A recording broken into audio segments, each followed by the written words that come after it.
Welcome to the Beyond Atheism podcast with me, Nathan Alexander, and my co-host, Todd Tavares. Moving beyond questions of God's existence, this podcast asks what atheists should be doing next in a godless world.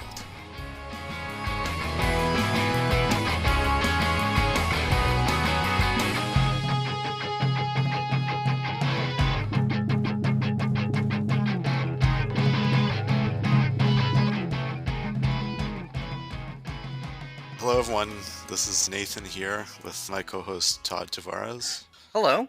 We're excited today to have Andrew Grossen on the podcast. Andrew is the communication manager at the Secular Coalition for America. Originally from Minnesota, Andrew earned 2 degrees from University College Dublin in Ireland, including a master's in American politics and foreign policy. While in Ireland, Andrew was active in the historic referendum campaign supporting the legalization of same-sex marriage in 2015, abortion in 2018, and blasphemy also in 2018. And so today we're going to talk about his work in Ireland and then also his work with the Secular Coalition for America. Andrew, welcome to the Beyond Atheism podcast. Thanks for having me. It's great to be on. Yeah, it's great to meet you, Andrew. So you were in Ireland. How long were you in Ireland? So I moved there in 2014 and I left in 2019. Oh. But I had previously spent 1 year actually in high school. I did my junior year of high school in rural Ireland. And then I loved it so much. When I finished up high school in Minnesota, I knew I wanted to go back there. Where are you now? I'm in Washington, D.C., working for Secular Coalition for America, which is based here. Awesome.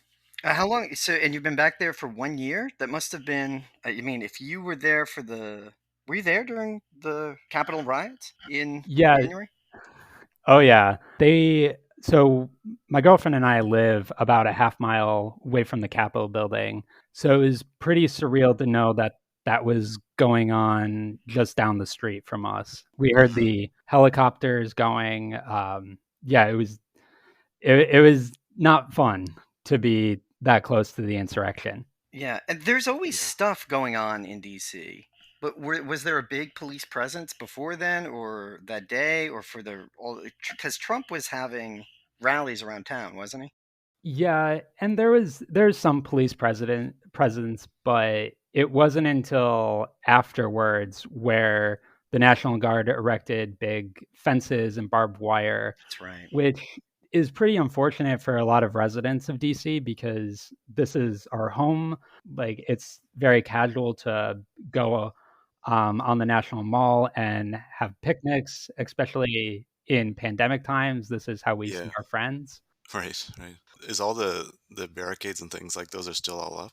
A few of them are coming down, but still pretty high barbed wire fences around the main buildings.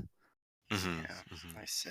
That's and the ones they have now, they're like those military walls almost. I had been down there at the start of Trump's campaign, so it would have been like the Million Woman March, I suppose, right after his inauguration. And everything was fenced up then. Was there a big police presence during the BLM stuff, the Black Lives Matter stuff in the last summer? Oh yes. When we were protesting last year, I went down in support of that. The police had riot gear and you couldn't tell what police force they were with, what law enforcement agency they were with. And actually, my girlfriend and I, we were near the protest and we were there earlier in the day, the infamous one in Lafayette Square Park, when Trump unleashed a rain of tear gas and rubber bullets, all for a photo op by a church. Yes. Right. It was very important for him to hold that Bible. Yeah. the picturesque of white Christian nationalism. Yeah. So has this moved back? Was this a big change from Ireland? Yes. And I had initially thought I wanted to work in more electoral politics. I spent some time, different internships. And then last year I worked for Working America. It's a labor organization. And then due to COVID, my job got cut. So, and I was kind of searching around. I did not expect to land in the Secular Coalition for America. I had I've been an atheist for a long time since high school, but I did not know how organized everything was, the different organizations, and I've really had a really cool learning experience since coming on last July. Hmm. Well, maybe we can go back in time and talk. So you said you've been an atheist since high school, but maybe you can talk about your religious background. Yeah, I grew up kind of a half Catholic, half Lutheran, thanks to my mom's Irish Catholic side of the family, where I would Mm, go to mass occasionally and then Hmm. go to youth group for my Lutheran church. mm, But in high school, I went to a public school my freshman year, and then I got transferred into a really conservative, what is it, a Missouri Synod Lutheran Church affiliated high school in Minnesota. And that was my first experience with really conservative Christianity. And I had a lot of doubts before that, mm. but seeing it up close, that's what kind of led me to Mm. question deeper. And it was actually I did not have a good time there, so much so that's what prompted my moving to a different continent altogether. Oh, right.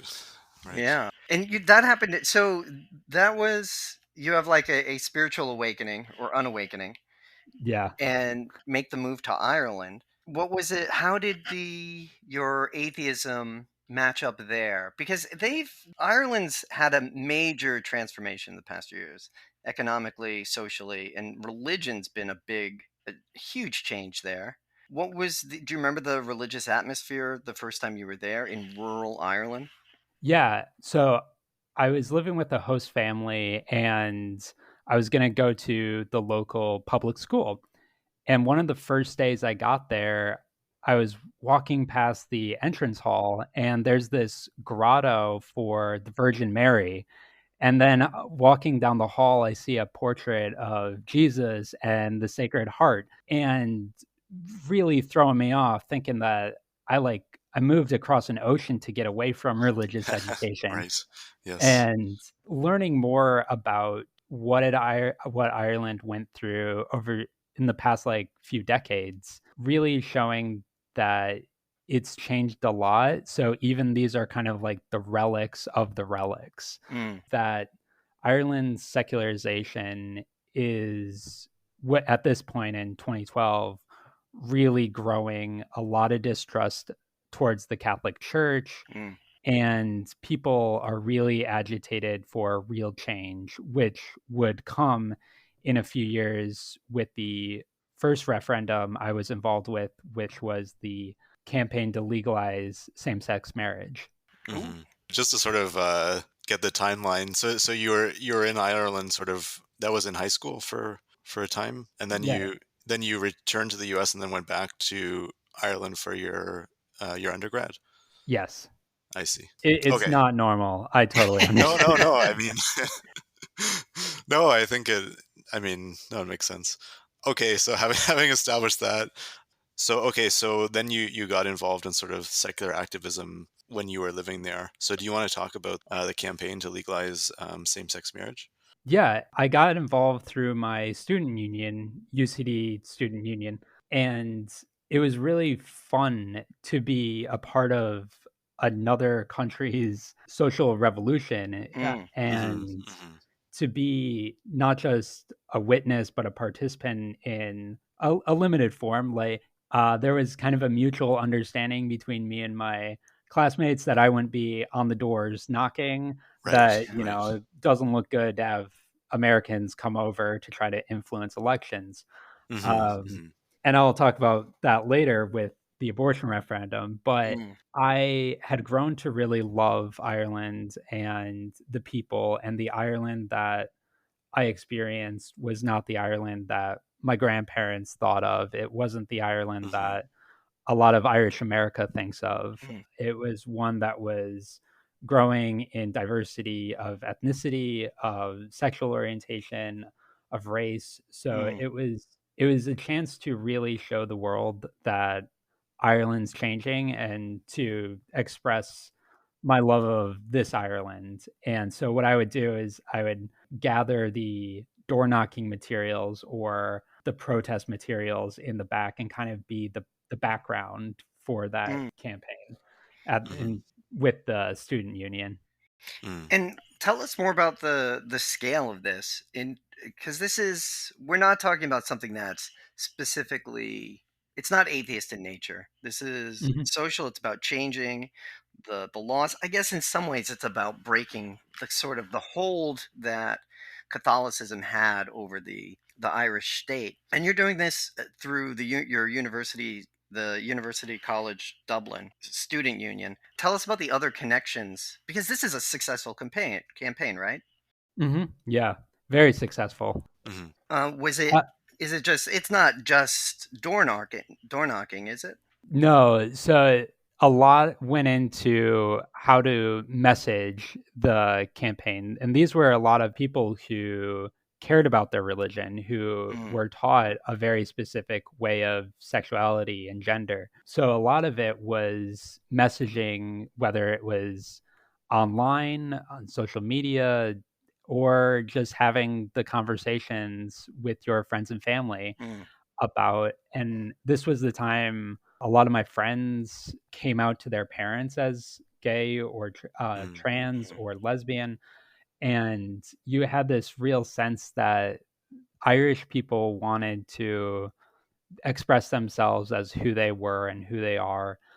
And it was, for me, a really, really cool experience to see that. yeah. But learning how to navigate those conversations, whether it's with someone who has very strong religious belief, Mm, but showing them that, like, someone they know or someone that they care about deeply just wants to live their life and be loved, Hmm. love the people they want to love, was pretty powerful. And it kind of influenced a lot of how I viewed building coalitions or in just any political movement. Hmm. yeah. Yeah, I think that's a good point. I mean, I guess it depends, like, on the sort of the religious composition of your audience, like how you want to make the argument. And well, what is the religious situation in Ireland like in terms of the demographics? If you So know that off the top of your head. I don't know off the top of my head. They overwhelmingly majority would say they're Catholic. A smaller minority would say they're Church of Ireland, which is Protestant, and then small Muslim minority, and then growing non-theist Hmm. minority, Hmm. and a very, very, very, very small number of other minority religions like Quakers and Jews. Mm, Primarily Catholic, and they say their religious affiliation on censuses. So next year's census will give a more accurate kind of Right. read of the country. yeah. Hmm.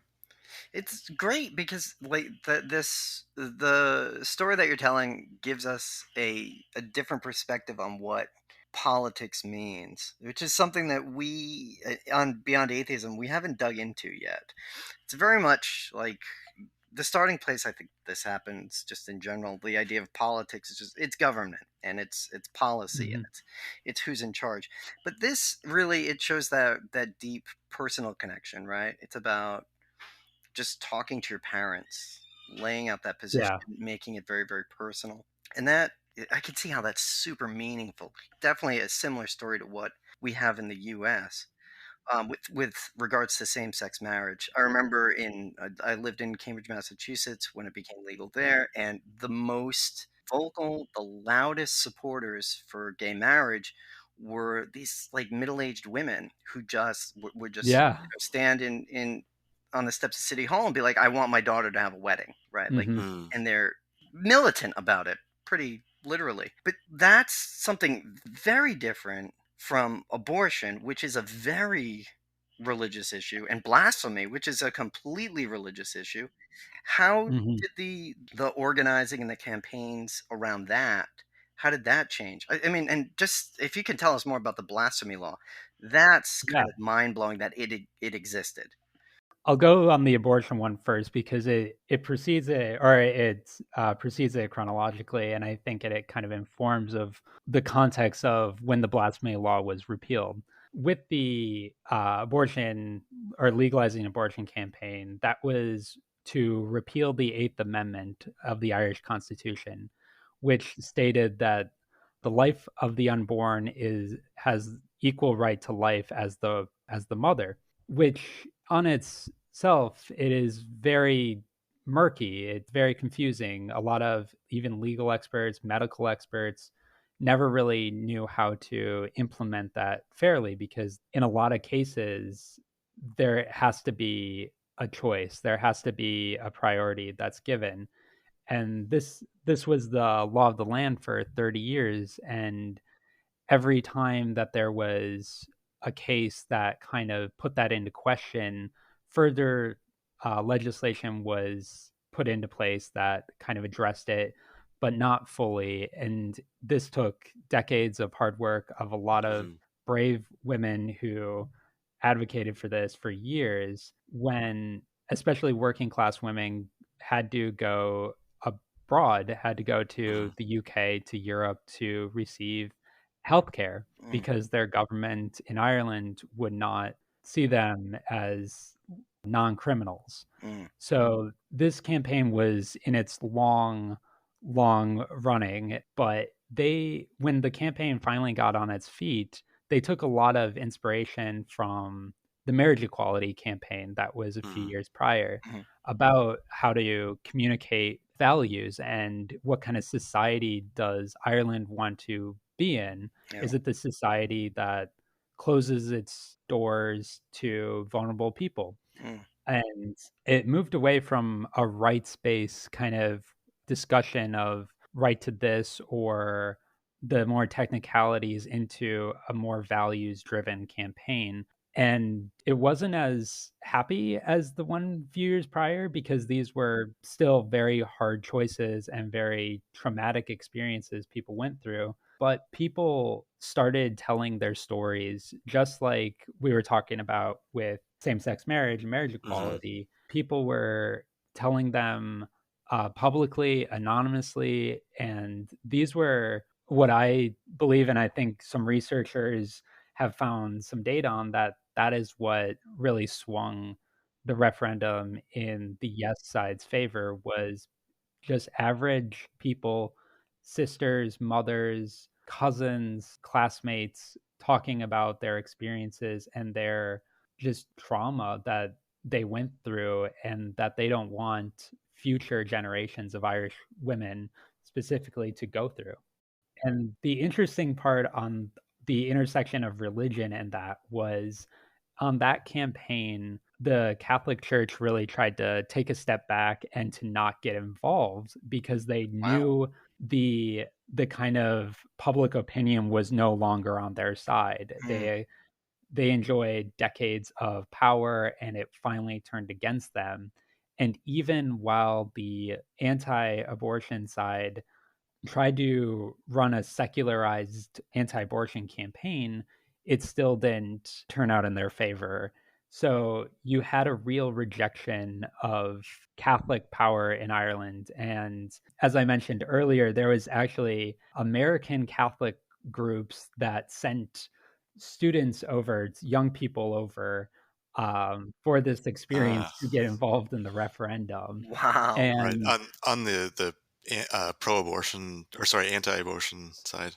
yeah, yeah. Mm. So I ran into a few of them on the streets of Dublin, and it was a little harder to describe. It was like, "Oh, yes, I'm American, but I'm also involved in this Yeah, campaign, right, yeah, right. but I live here," kind of yeah, Right. thing. Mm. And that I think the church really saw how badly they are viewed and how little influence they had, mm, so much so that when the referendum to repeal the blasphemy statute in the Constitution, it kind of went under the radar. We actually wow, my friend and I, one of my best friends is like my legal guru when it comes to church state relations. Mm, Brilliant mind in Ireland.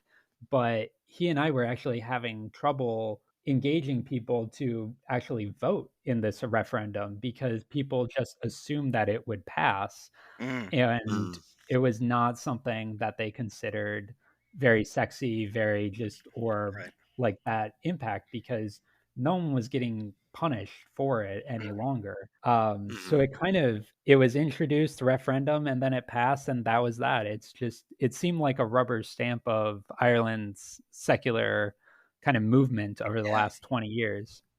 Yeah, but I mean, I think that is that's I mean, that's what you make it sound like, that it is this, it's a coming out almost, right? It's an Hmm. awareness of it. It's a marker, right? Like, okay, putting this is in the past now, and we can actually just clear the deck, and we get to decide what our values are in a secular manner. Which is, and like for Nathan and I, this has been one of the themes we come back to on this podcast, is that it's great that we, one of the liberating things about atheism, about being a secular person, is that it allows you to have these sort of discussions, make Hmm. these sort of decisions in life. And we see it here on this like huge social scale, a massive social transformation through what is basically secularization.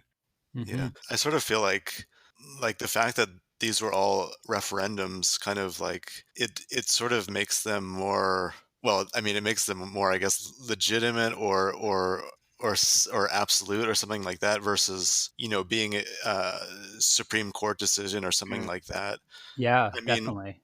that's is that's actually I happened to be in Scotland during the Scottish independence referendum in Okay. 2014, and I think like referendums in general, this seems to. I mean, it's such a more participatory way to do democracy, obviously. But I think, is there something like about in Ireland that they're more sort of they have referendums more often about things like this, or Yeah, so the main thing why there's so many referendums in Ireland, some people, some political scientists would say there can be a little too many referendums in Ireland, mm, is because for every constitutional amendment or treaty, there needs to be a national referendum. mm, So one example in a less like glamorous way was when Ireland was joining the EU, they had to have a referendum, and then actually when the first referendum failed, they actually just had to just redid it in a few years. And oh, mm, right, so same thing, but it, until they get the result that they want. But right, putting yeah. these putting these very national questions, because they were put in there to begin with, like the Eighth Amendment, which was repealed, that went in the 80s due to a Mm, national referendum saying that we needed a constitutional amendment that stated this clearly.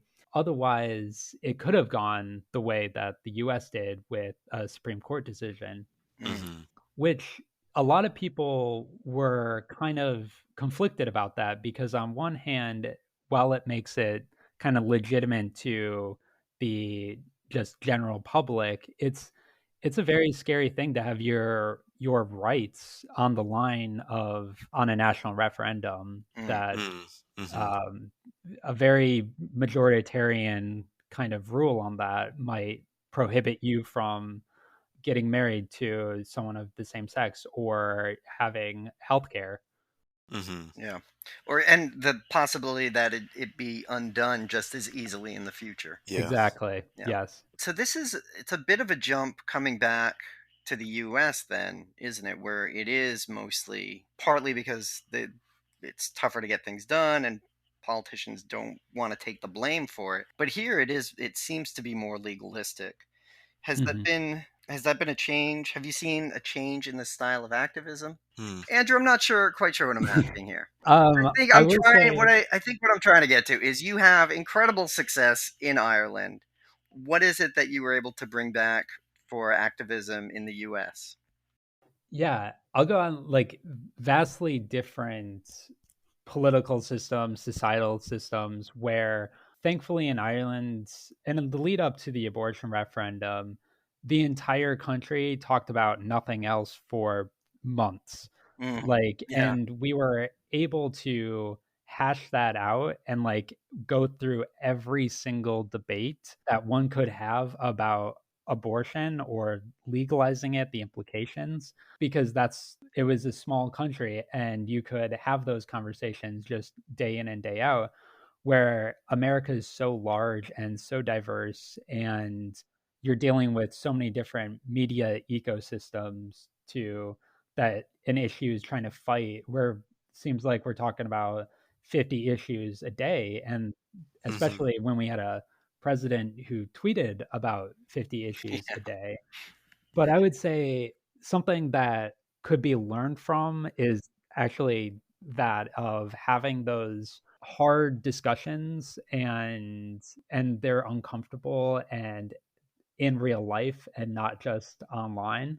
Ironic that I spend most of my job at the Secular Coalition for America online, tweeting, Mhm. Facebook, but in person, those are when those really meaningful conversations happen. And I think for atheists, for secular advocates, that I think is a real important space to maintain, whether we're talking with religious allies or religious opponents. Mm.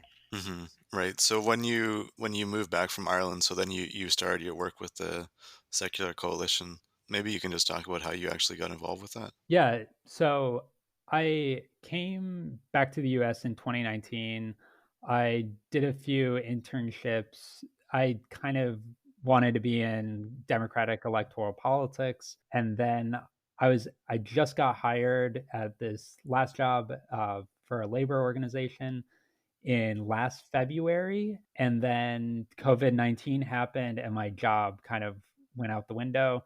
So I was really looking for just something where I could live out my passions in politics. Hmm. And I had not heard about the Secular Coalition for America before. I wasn't aware of a lot of the 19 member organizations within the coalition, but being an atheist and having those experiences in Ireland and kind of complex, toxic relationship with right wing Christianity in the past, I was like, this is perfect. And I joined last July. So it's been fun.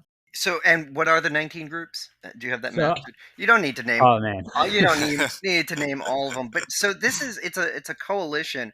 What are they organized around? Is there anything? Is there like a guiding star? Yeah, the summary of the mission statement basically is increasing visibility and respect for non-theists, as well as fighting and protecting the secular character of our government. So we brought together 19 different, and at one point there was more back in the early 2000s. I'm sure some of your listeners will definitely be familiar with some of our member orgs: American Atheists, Hmm. Okay. Yeah. American Humanist Association, Ex Muslims of North America, Black Nonbelievers, just a whole host of diversity within the movement, and kind of coming together as a coalition to advocate our lawmakers about our community and about the issues we care about. I didn't realize actually that it was American Atheists and American Humanist Association and so on kind of all joined up. Yeah, Um, and so maybe you can talk about what you do with them specifically. yeah, so a lot of the organizations, the bigger ones like American Atheists or Freedom from Religion Foundation, Hmm. they have lobbyists, but a lot of other ones, the smaller ones, don't have the resources or the capacity to employ a lobbyist. So we kind of act as their lobbying arm. So we go to the meetings with Congress members, or try to contact federal agencies. And now, with a more friendly White House, we've been able to lobby the Biden administration too, which has been great. Hmm. Yeah. Really Right. positive step. Yeah. What have you been advocating for? Some of our big things right now are the Equality Act, which it just was is being debated in the Senate.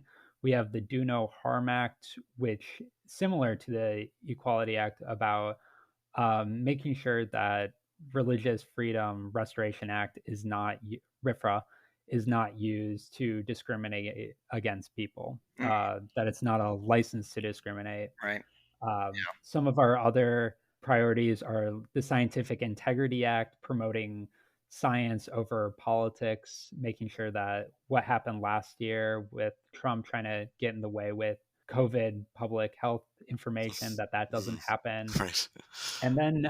Then of course the decades long fight against just creeping religiosity within the halls of government Mm. and Mhm. taxes. Mhm. Yeah. Yeah. One thing I've noticed is that there is significant intersectionality and overlap between what is definitively a secular program and what general liberal stuff. So you look at like immigration and healthcare and stuff. It all comes up with like secular Democrats and a lot of secular organizations. The one that's singular to secular activists is the religious freedom bills. That doesn't seem to Mhm. get mentioned anywhere else on the left. So thank you very much for doing the work there. Yeah. um, is there so lobbying is wild. I hadn't even considered that that's something that secularists could do. My mind, I guess, because of the way I became interested in politics, starts with that activism. It does the Mm. coalition work with grassroots activists as well? Yeah, so in the past, Secular Coalition for America has we're kind of at a more smaller staff than we have been in the past. We used to have volunteer-run state chapters, but now a lot of our member orgs have state chapters, like American Humanist Association. So we like to engage those members because, by de facto, they're also members of our coalition. Mm, And in normal years, we would have a big day called Lobby Day where we would bring in volunteers from all over the country and we would go visit lawmakers in their offices. But mm, Mm. this year, we're probably going to do it virtually. Right. yeah, Yes. But we try to engage that grassroots kind of way through action alerts, online petitions, just and really keeping some of our issues alive. And because what I've noticed, and kind of on the point you made, a lot of liberals and Democrats, especially in electoral office, are friendly to a lot of our priorities, but we are still fighting for just kind of that equal recognition. And sometimes it helps to just have our activists who majority vote Democrat or who vote for liberal causes to tell their liberal representative to get on board with this thing. yeah, It can really, because a lot of atheists and non-theists, we have very strong opinions on things, mm, and the general public, I don't think hears that often. So we really try to engage our grassroots when those things come up. yeah.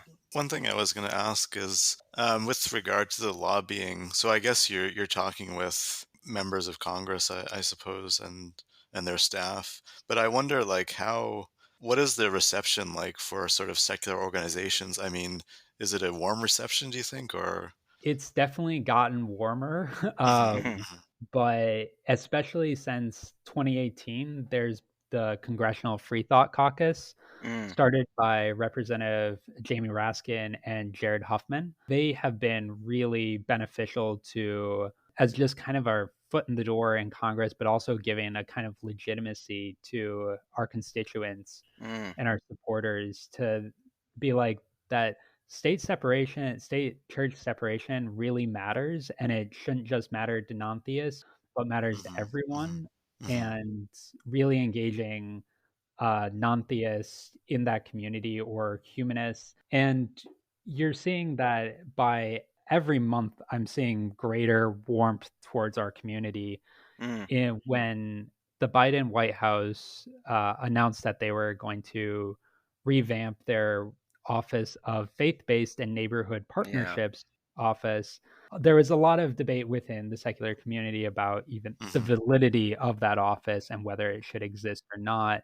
But in their fact sheet, they gave two paragraphs talking about how important state church separation was, and mention secular humanists, which I think is probably the most vocal a presidential White House has ever been towards secular Mm, people, Yeah. mhm, mhm. and not just like the normal and no religion Right. or Yeah. none at Right. all, like Right. actual Yep. Yeah. specific about what we believe and Yeah. how we believe, and Mm, so that and I do see that just continuing that trend of inclusivity and warmth towards the secular community. Mm. Yeah. I mean, and just you mentioning that reminds me that I think it was in '91, George W. Bush came out and said like atheists shouldn't even be considered American. Like that's which Ugh. is as extreme as you can get, and to have now in office in the White House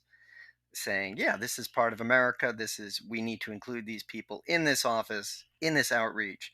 That's that's a huge change. That's a Mhm. and the other thing we hadn't made the connection between is now we're starting to see this larger network between getting non-theistic people in office, people who are specifically interested in that, and that being a connection to the rest of the country, their representatives Yeah, through that sort of connection through these groups. So and I can see how the coalition starts to build this network of like-minded people. This is mhm. really great.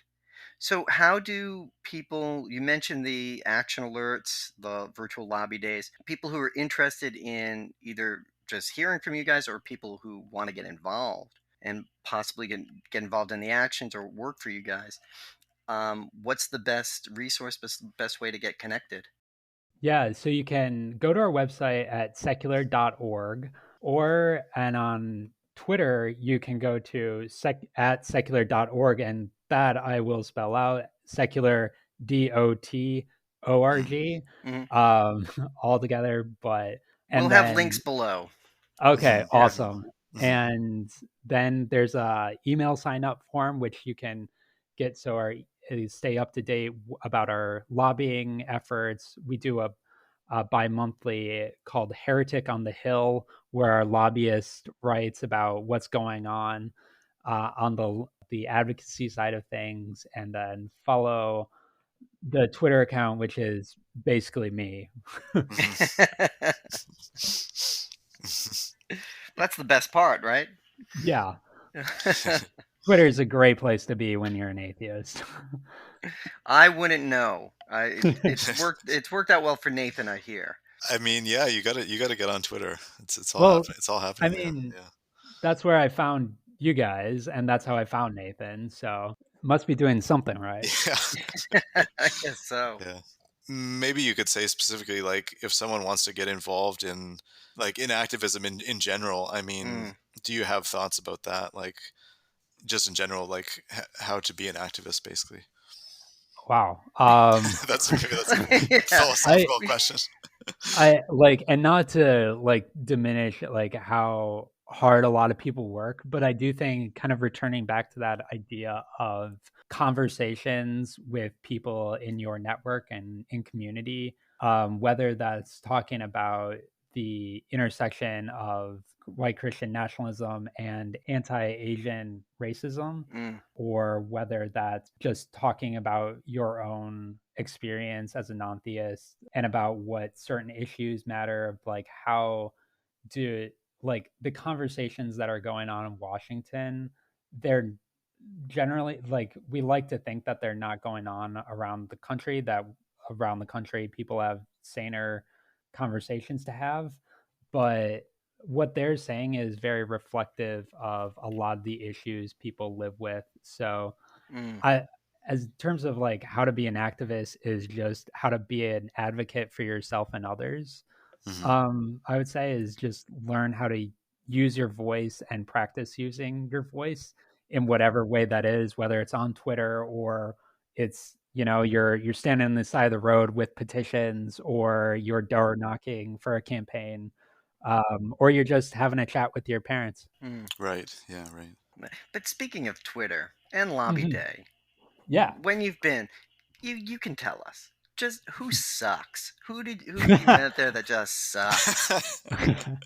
I won't name Ted Cruz. Too easy. So Well, the first day on the job here at Secular Coalition, he said something on Twitter, and then it was like right away I like dunked on him, and it was just like it felt so good to use that platform. all right. Well, we've got a link to that tweet as well Yeah. Okay. Yeah. because that sounds my first heroic. ever my first ever tweet for Secular Coalition for America. Oh, nice. Really? Oh man, Yeah, starting at the top. You got to come out exactly. strong. That's how they respect you. Yeah, that's right. Yeah. Oh man. Yeah. Oh yeah. So, what's next? Anything coming up in the immediate future? Or anything you want to plug? Anything you want to? We're doing a March Madness. We're gonna be asking our followers about like which bill that's currently in a state legislature is the worst. So keep an eye on that. We'll be sending out recent or upcoming action alerts about what you can do to get involved and what issues we're focused on here in Washington D.C. on your behalf as a non-theist American. Mm, Awesome. awesome. Cool. Sounds great. All right, Andrew. Thank you for coming. Yeah. Thank you Yeah. for having me. It's Yeah. been really fun. Andrew's great. Secular Hmm. Coalition. They sound great. So here's a surprising thing I hadn't thought about: lobbying. They lobby. That's super. Hmm. And I love that that it's they connect to grassroots levels. Yeah. Hmm. Love Yeah, that. definitely. Yeah, I think that's pretty cool, and I definitely learned a lot about the organization. And like to hear about successful secular campaigns, right? Hmm. Hmm. Yeah, That's definitely, and especially in Ireland, I guess, which was for such a long time such a strongly Catholic country. It sort of shows you how quick a secularization can happen, and totally, yeah, yeah, and I think it's interesting. I mean, the question about like getting a law passed like through a referendum makes it maybe a bit more meaningful, perhaps, than it might otherwise be.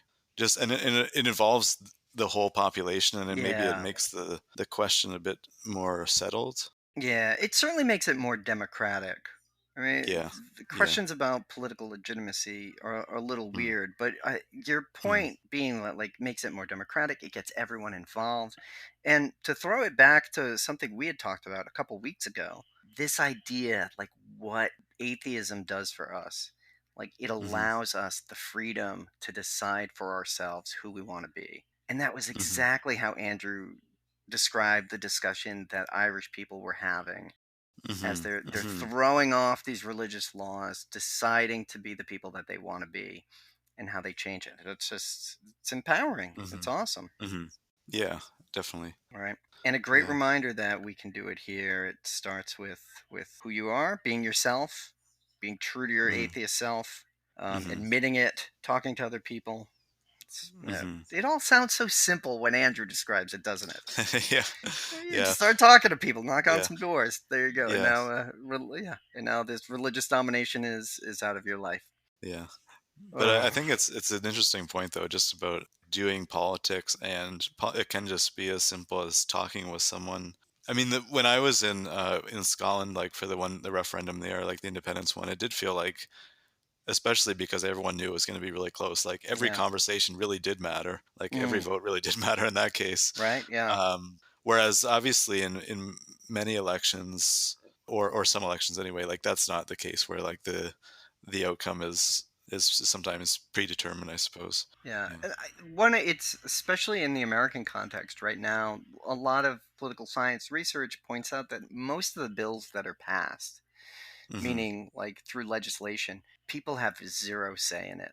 They're just not Yes. Right. responsive to Right. you. And it definitely feels disempowering if you are that individual, right? Yeah. And we are individuals Hmm. in some ways, right? That if we write a letter or make a phone call, it's going to be ignored. But Hmm. what the secular coalition does is it unites us and turns it into Hmm. something that's not being ignored. In fact, it's something that's Hmm. being welcomed in some ways Hmm.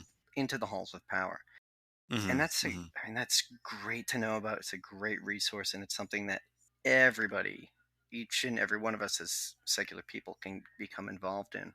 Hmm. Hmm. Right? Yeah, fantastic stuff. Great to know. All right, Mm-hmm. Nathan, you got Yes. anything coming up? Anything important you gotta plug? No, nothing to plug. Just my Twitter account, such as it is, Mm-hmm. which is at Nath G Alexander. And you I have am not a on Twitter still, no, surprisingly. no, but you're writing. People should Uh, check it out because yeah. you're writing sort of post episode reflections on your Medium page, which You is make it pretty sound so cool. spiritual when you put it that way. Yes, I'll exactly. be there with my crystals, writing my reflections on Medium. Yeah, I think that'll be linked below. Um, Yes, yes. I guess I'm on Facebook, but don't bother contacting me No, there. Send just send all your angry tweets to Nathan, and yes, he'll yeah. he'll let me know. Yeah, yeah, right. I'll pass along the messages. Yep, Right. So, and people should subscribe or follow the podcast absolutely. if it's possible to do so. Yep. Big thanks to Yes. Red Japan for the music. Big thanks to Yes. Andrew for Yeah, talking to definitely. us. Big thanks Yep. to Secular Coalition for putting in the work, and big thanks to everybody for listening. Mm-hmm. Yes. See everyone next time.